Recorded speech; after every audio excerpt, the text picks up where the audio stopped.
Welcome to the webinar this month. I am really excited about this topic. So today we're going to be talking about maximizing your ad spend on Amazon. So this has been one of the best things that we've found to really help grow brands' sales on Amazon. It used to not be this way as much a few years ago, but especially in the last 2 years or so, it's become really a crucial element, we would say, to your Amazon growth strategy. So when we're talking with brands and our clients, we're definitely talking about things like making sure listings are converting really well. But the other key component that we are always talking about and thinking about is getting more eyes, more traffic to your products and your product listings on Amazon. So I think that this will be very helpful for those of you that are thinking that you have more potential available for your products that you're just not quite seeing yet.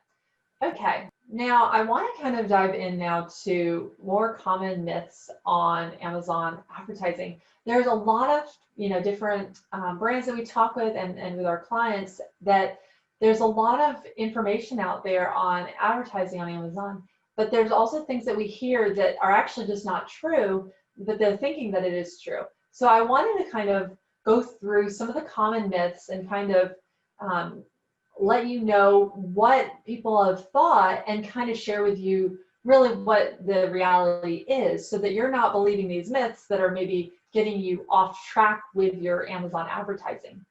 Because our desire for the brands is really to grow their sales on Amazon, so and help with their brand reputation on Amazon as well.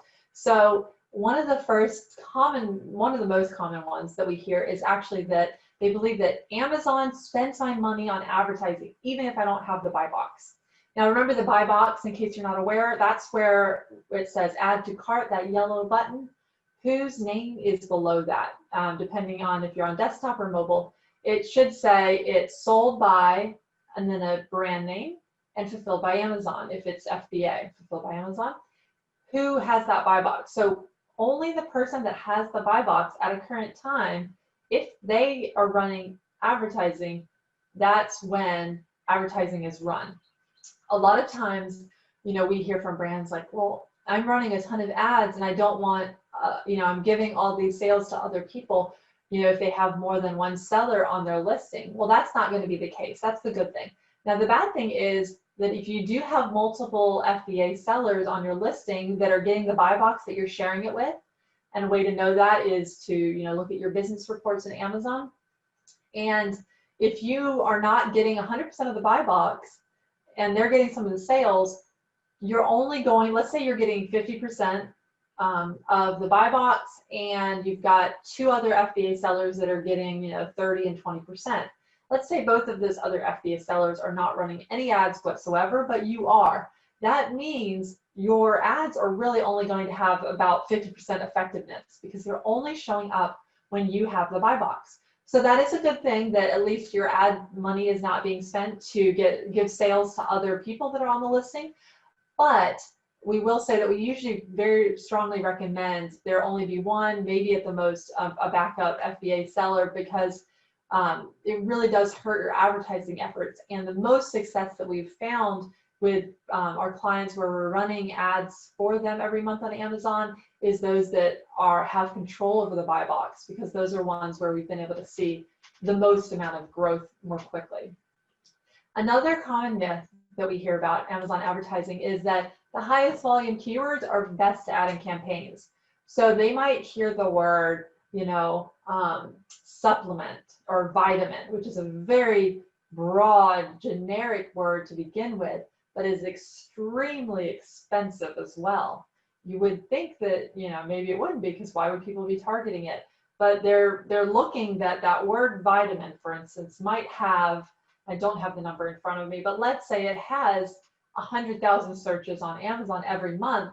So they think, okay, I need to add that into my campaign, and that would be really good. The problem you'll run into is that will be a very expensive keyword, And most likely, because it's so broad, it actually will not even lead to a lot of sales.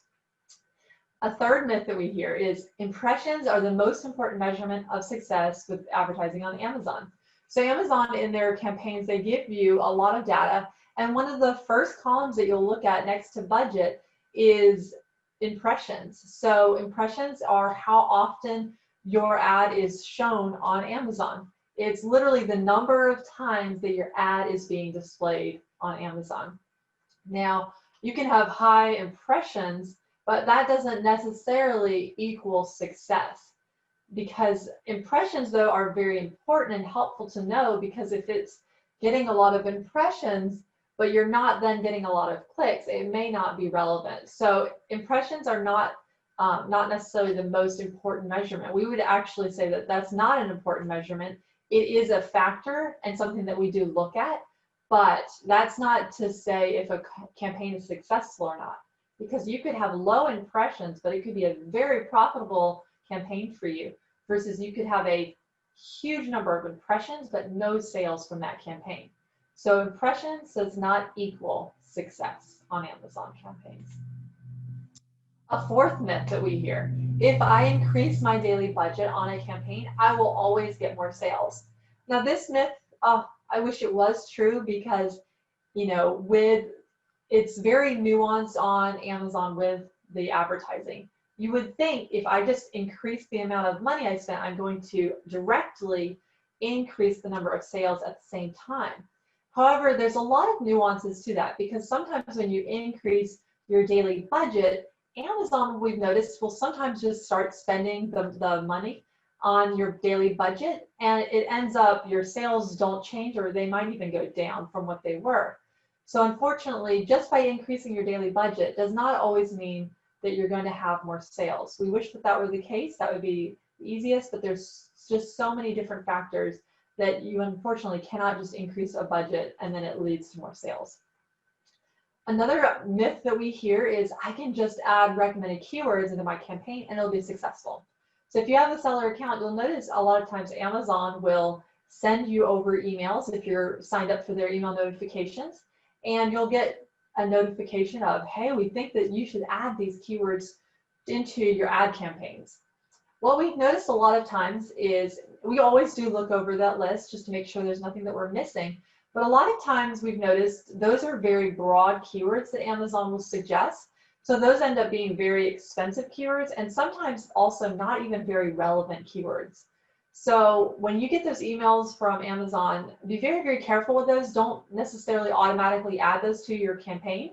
I'm not saying that all of those are, unuseful, but we always make sure to filter those through, because we've found that some of the recommendations, like I said, are they're getting a lot of searches on Amazon, but it would also be very, very expensive, and it might not be super relevant for the product, which would then just end up spending a lot of money with not getting more sales for your listings.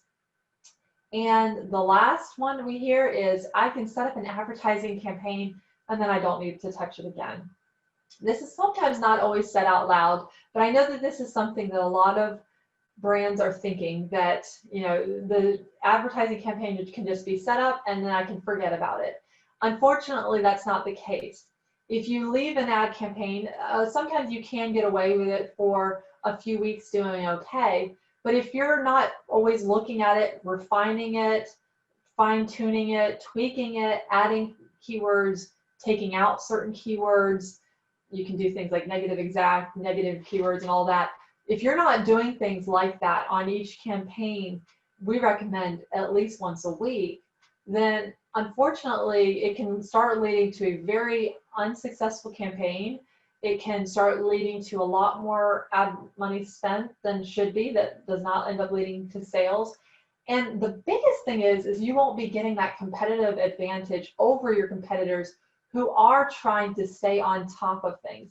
I mentioned earlier on how you're going to have certain words that you're going to target, but then there's also the strategy of researching new keywords. A reason we recommend always researching new things is because it's kind of common sense, but people on Amazon, the customers, are always typing in new things. So there may start to happen a new keyword that they're typing in that maybe they hadn't been searching before. And if you haven't done anything new with your campaigns in weeks or months, these are going to be things that your competitors are going to find out very quickly, but you're going to miss out on. So you don't want to miss out on market share that way. So you don't ever want to just set up your campaigns and then think that they can start working on them their own. It's going to take a lot of work inside each campaign and making sure that you're monitoring it, paying attention to it, tweaking it, and revising it as needed.